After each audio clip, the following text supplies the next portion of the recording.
शुभम मंगलम दोस्तों। आज मैं बेताल पच्चीसी की 18वीं कहानी, जिसका शीर्षक है विद्या क्यों नष्ट हो गई, को सुनाने जा रही हूँ।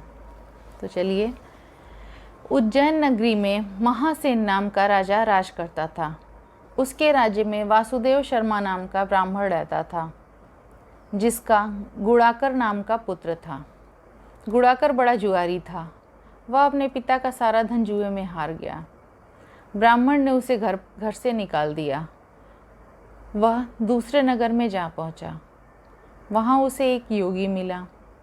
उसे परेशान देखकर उसकी परेशानी का कारण योगी ने पूछा।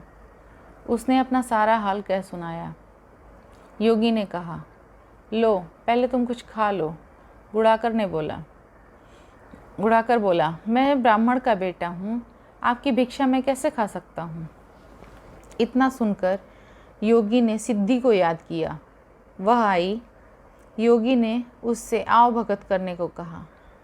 सिद्धि ने एक सोने का महल बनवाया और गुड़ाकर उसमें रात को अच्छी तरह से रहा। सवेरे उठते ही उसने देखा कि महल आदि कुछ भी नहीं है। उसने योगी से कहा, महाराज, उस स्त्री के बिना अब मैं नहीं रह सकता। योगी ने कहा, वह तुम्हें एक विद्या प्राप्त करने से मिलेगी और वह विद्या जल के अंदर खड़े होकर मंत्र जपने से मिलेगी। लेकिन जब वह लड़की तुम्हें मेरी सिद्धि से मिल सकती है तो तुम विद्या प्राप्त करके क्या करोगे। गुड़ाकर ने कहा, नहीं, मैं स्वयं विद्या प्राप्त करूँगा। योगी बोला, कहीं ऐसा न हो कि तुम विद्या भी प्राप्त न कर पाओ और मेरी सिद्धि भी नष्ट हो जाए। पर गुड़ाकर न माना। योगी ने उसे नदी के किनारे ले जाकर मंत्र बता दिए और कहा कि जब तुम जप करते हुए माया से मोहित होगे तो मैं तुम पर अपनी विद्या का प्रयोग करूँगा। उस समय तुम अग्नि में प्रवेश कर जाना। गुड़ाकर जप करने लगा। जब वह माया से एकदम मोहित हो गया तो देखता क्या है कि वह किसी ब्राह्मण के बेटे के रूप में पैदा हुआ है। उसका ब्याह हो गया। उसके बाल बच्चे भी हो गए। वह अपने जन्म की बात भूल गया।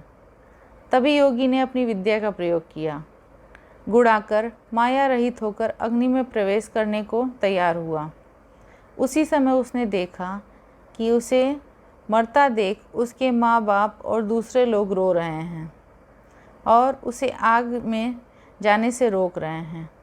गुड़ाकर ने सोचा कि मेरे मरने पर ये सभी मर जाएंगे और पता नहीं कि योगी की बात सच हो या न हो।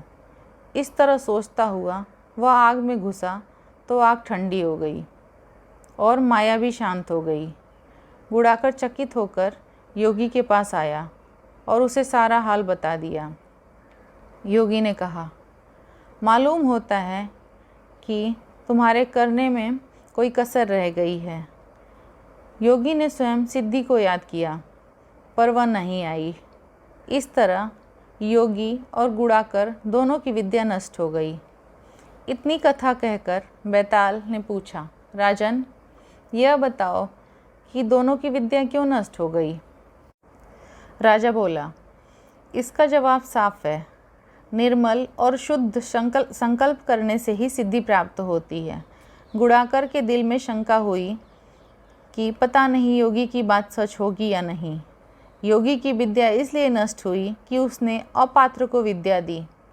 राजा का उत्तर सुनकर बेताल फिर पेड़ पर जा लटका। राजा वहां गया और उसे लेकर चला। तब फिर बेताल ने अगली कहानी सुनाना शुरू किया।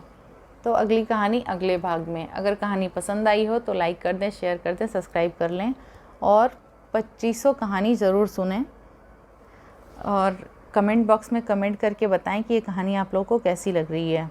धन्यवाद।